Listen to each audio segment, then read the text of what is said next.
the XS Noize Podcast with Mark Millar. Hi everyone, welcome to episode 51 of the XS Noize Music Podcast.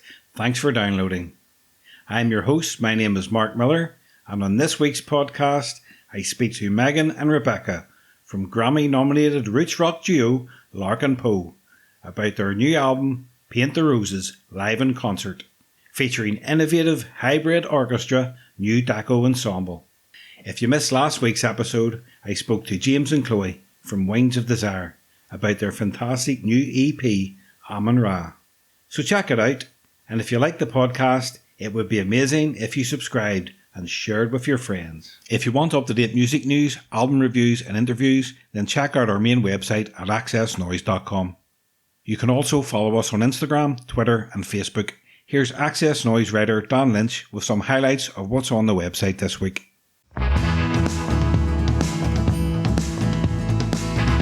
Desperate journalists have been chatting to Lee Campbell about the release of their fourth album, Maximum Sorrow.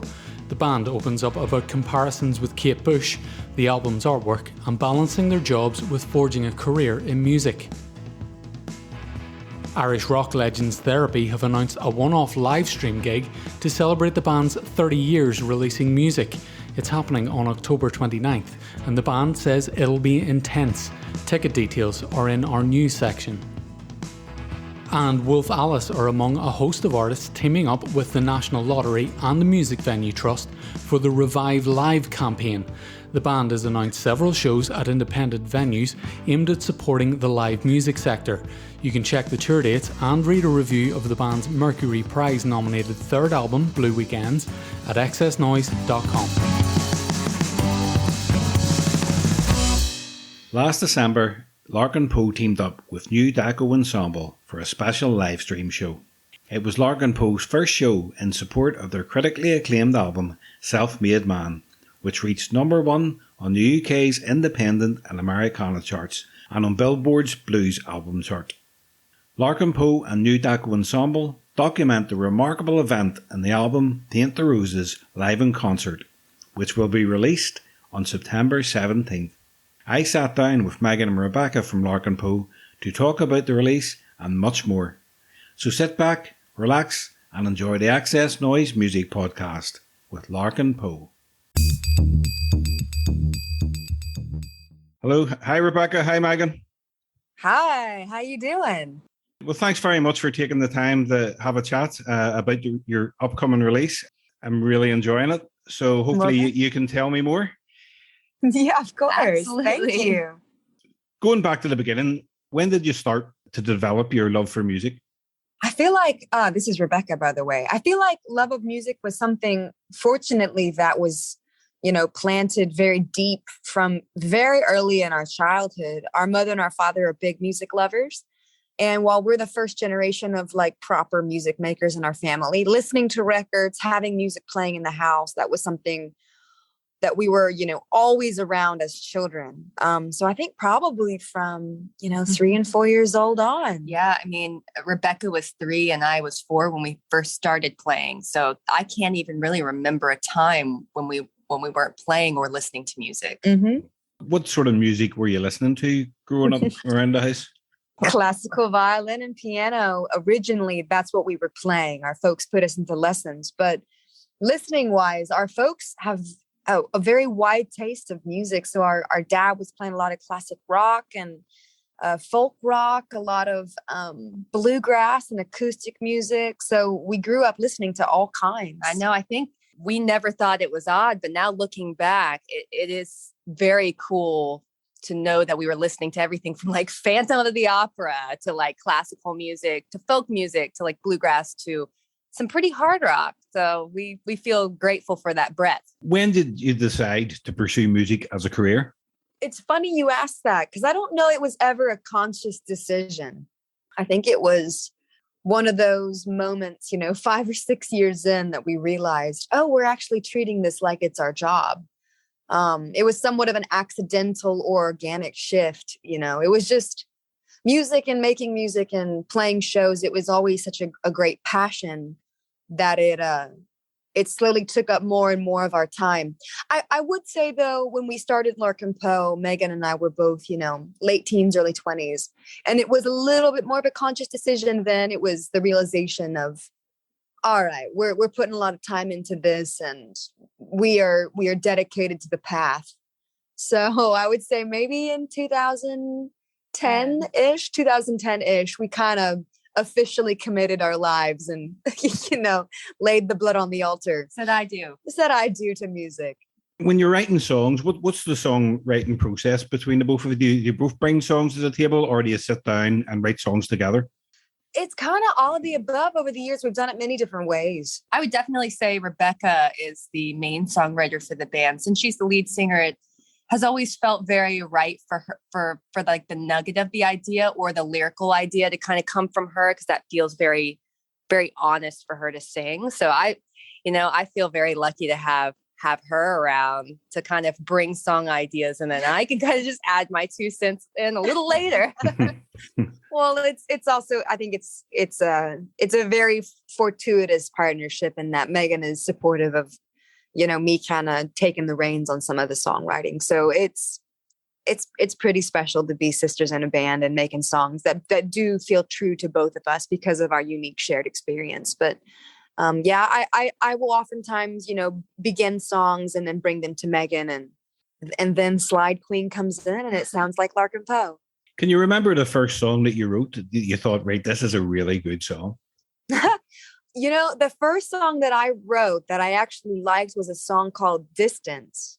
I think I'd written quite a few songs before then, but I never really liked them or thought that maybe they were any good. But then I wrote this song called Distance, and I entered it into a songwriting competition, funnily enough. And the song Distance actually won, I think it was the John Lennon songwriting competition, and it won first place in a category. And I think I was maybe 16 or 17 at the time. And that was a major win. It really kind of cemented my interest in songwriting and made me feel like, okay, other people think that you actually have a little bit of a gift in this department and you should keep pursuing it. So it was great positive feedback. I also submitted songs, but none of them won. So How many songs were entered into the competition? To be honest with you, I think it was maybe 2 or 3 or something. Oh, you mean in terms of the whole competition? I don't know. Yeah. Actually, it's a pretty well-known organization, like the John Lennon songwriting competition. They have many different genre departments. So I think it's somewhat competitive, but to be honest with you, I don't know. I mean, when I won, it was so funny. I was 16, 17 years old, and they sent me a gift card to Sweetwater, which is a music gear company. I think they're global, but they're definitely prevalent here in the US. And so I got to pick out a bunch of, studio monitors and, little tape recorders and things at the time that I then used for many years to continue to make demos for the band. So all that to say, sorry, I'm kind of rambling. I know you're busy. Let's carry on. Still on songwriting, is there a particular subject or theme that you would like to write about, but you haven't got around to yet?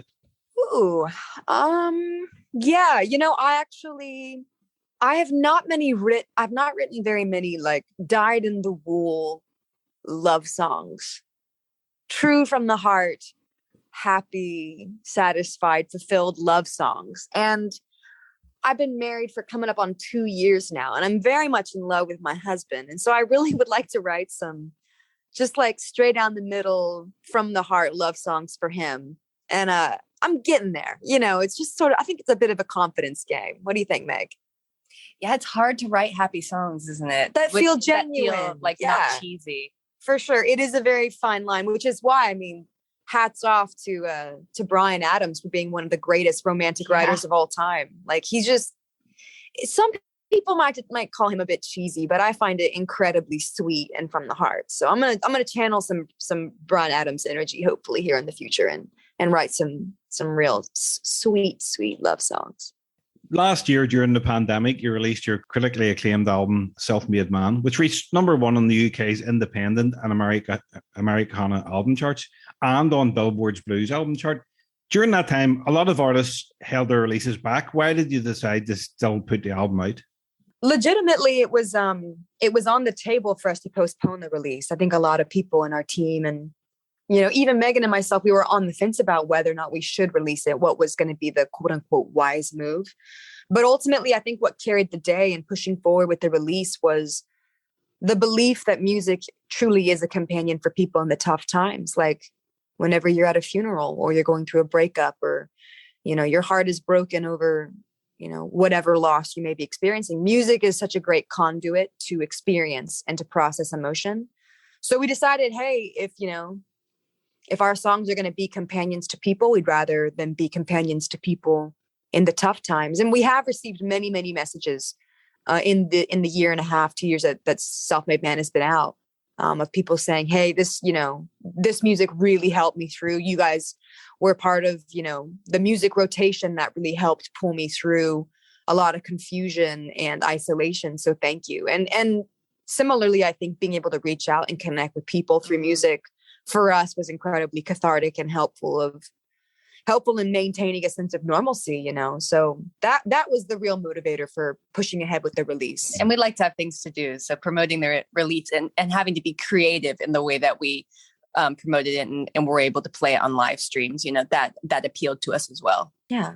And last December, you teamed up with the Nu Deco Ensemble for a special collaborative live stream show. And it was the first show in support of Selfmade Man, which you documented and will release as the album Paint the Roses live in concert. Why did you decide to team up with the Nu Deco Ensemble for the show?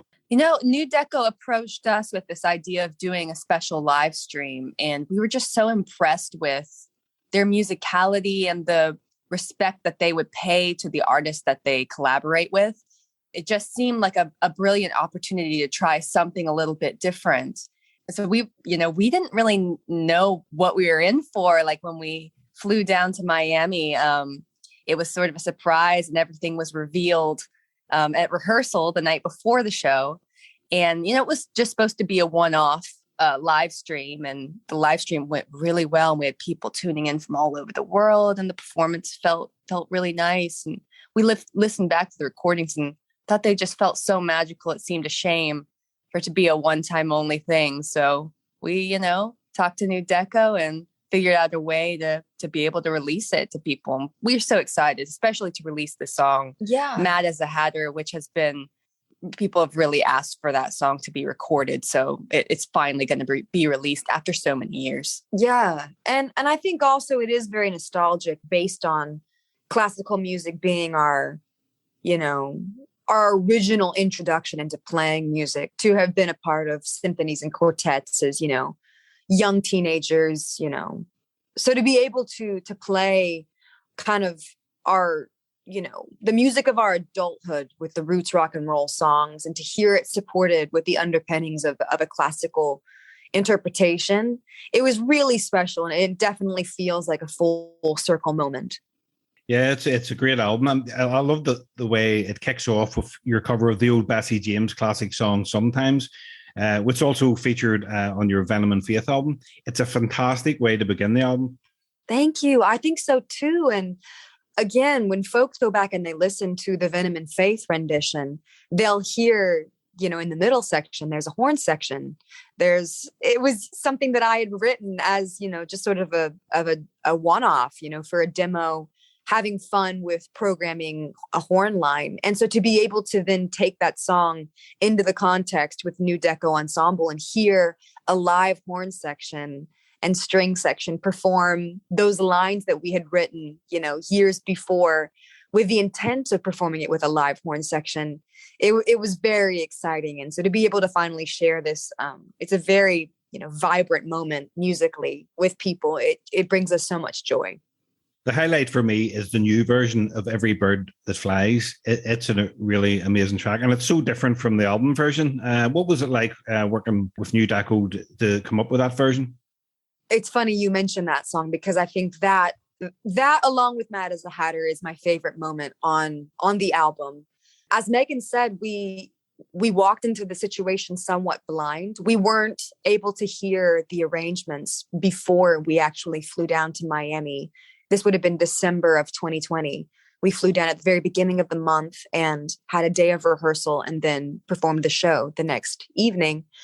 And so at rehearsal, getting to perform particularly Every Bird That Flies for the first time, it was really magical because it brought tears to my eyes because the string lines were so beautiful and so emotive, and they really expressed this different dimension to the songs that had always been there, but had never pulled my attention so much as when you get to hear, 25 other people on stage making music in concert together on a song that you've written. Like it's very fulfilling, and particularly the outro of Every Bird That Flies, when the strings just swell, it's heartbreakingly beautiful. Yeah, that's a real goosebumps moment when that happens. I really enjoy that. I agree. Thank you. There have been many great live albums over the years. Do you have a favorite live album? Ooh, I love this question. Let me think 1 second. I'm trying to remember the name. I think it might just be Bill Withers at Carnegie Hall, live at Carnegie Hall. I can't remember the proper name of the record, but Bill Withers and his band play live at Carnegie Hall. And they, like, when you read the album liners for the record, they rehearsed, meticulously for this performance. And when you listen to this record, it absolutely blows your mind. Bill Withers is so charming, and his chat to the crowd, he tells the greatest stories. The audience participation is wonderful. Like, there's one moment where he's performing, which song is it? Is it Lean on Me? I think it's Lean on Me. He performs Lean on Me, and then after they finish the song, the audience continues to chant the chorus. And so they played the song a second time, and it's like, the audience is not done. It's everything that you want from a live album. And talking about audiences, you're back on the road playing after a long break. How much are you enjoying playing to a live audience again? It's really fun. It was something that was missing from our lives for sure. And it's just magical evenings with folks. Like, you can just feel that everybody has been waiting for these moments. And it feels fantastic. And we have a full fall ahead of us. Kind of unexpectedly, we are ending up doing a lot of touring this fall, and it's going to be some great touring. It's going to be really exciting. We're doing a lot of cool things with the show. Like, we're going to bring a lights rig for the first time, and we're going to be touring on a bus. So it's just a lot of exciting things on the horizon for us this fall. Are there any UK or Ireland shows planned? Yes. Yeah. We're slated to be back spring of 2022. And we are dying to get back. We cannot wait to see everybody, all of our friends and family in the UK, and also, actually play some of our first ever Larkin Poe shows in Ireland. We're really looking forward to that. I like to ask my guests the following questions. Okay. Out of all the music in your collection, which artist or band do you have the most albums by? In my household, I have Elvis Presley. Both my husband and I are pretty huge Elvis Presley fans. And so I think in terms of sheer number, we have the most Elvis Presley records. What about you, Meg? I think it actually might be like Son House, thanks to this amazing fan that we have who's just been a supporter for many years. And he will always bring us records, and he brings the most amazing blues records. And so actually he's ended up bringing a lot of stuff into the fold for me. Yeah, a lot of repeats, one-offs and cool Son House records. Which song or album is your guilty pleasure? I don't know that I believe in a guilty pleasure. I don't know that. Yeah, I don't know that I have any guilty pleasures, because we love good pop music, and there's some really great people putting out pop that people would say were like, quote unquote, like guilty pleasures. I think like Ariana Grande has some really cool albums that if you're wanting something like a pick me up, it's pretty fun. And so maybe we should say like music that people wouldn't expect us to dig. Yeah. I think one of the greatest pop songs of all time that I could happily listen to like on repeat for a couple of hours is Toxic by Britney Spears. That pop track is just bulletproof. It's like the most badass, well-produced pop track ever. So I'm going to say Toxic by Britney Spears. Last one. What have you been listening to recently that you could recommend to anyone listening? I am an obsessive Chris Whitley fan. He is a somewhat underrated blues musician from Houston, Texas, whom I love. I think that he is brilliant. So I always recommend Dirt Floor by Chris Whitley. That record will break your heart in the best ways. Megan, what are you going to add? What I've been listening to lately. I always make note of people in my head, and then it goes right out the window. Isn't that how it always goes? Like, Quick, what's 12 times 12? I don't know. But we do actually, I will say we have a Spotify playlist that we create, that we add some of our favorite new songs to, so people can kind of go and check out our Spotify playlist to kind of hear what we're listening to. At Larkin Poe on Spotify, y'all. Cool. Anyone's listening, that's where to go to. Last one, guys. What's next in the immediate future for Larkin Poe?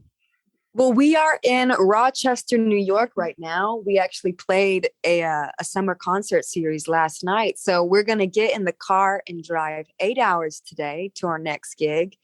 And honestly, it's touring.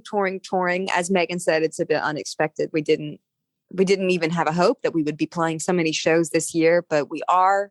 So we're just going to be out and keep healthy and hope that everyone stays healthy, takes care of themselves, so that we can keep shows on the calendar, that we can all continue to bring live music back. And we'll get inspired by these new shows to write another record and hopefully record at the end of the year. Yeah, we're very excited. We're going to be touring right up until Thanksgiving here in the US. And so in the November month, we're going to take some time off the road again to write the next record. And I have a bunch of ideas squirreled away like acorns, and really excited to make the next Larkin Poe record in support of all the touring we're going to do in 2022.